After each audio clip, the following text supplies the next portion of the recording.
got past Concrete Hill, got up to the top.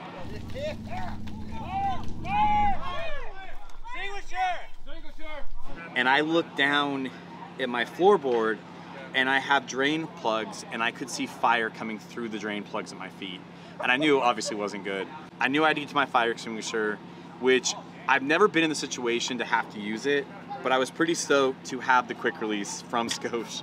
I've had this thing in there for a year and a half, and I've always looked at it to make sure that my gauge is reading good and that everything's fine, but I never needed it, you know, until today.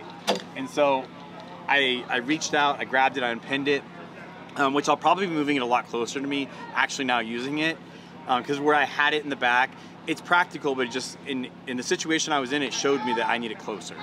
So it's not gonna be next to me, but I used mine, we went through it, it took 3 more fire extinguishers. I found your line down there.